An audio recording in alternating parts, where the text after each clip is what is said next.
Papatulugin ko muna ang aking anak. Say hi, Mikey. At saka ako maglilinig ng aming kwarto. Ang kalat, sobra. Mikey! Mikey! Nga! Sleep like ka. Wow! Yay! Say hi!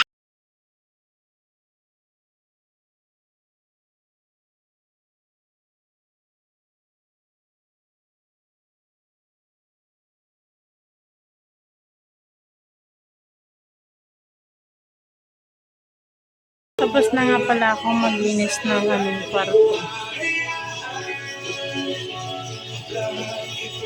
Mamaya, sobrang kalat na naman yan, guys. Tingnan.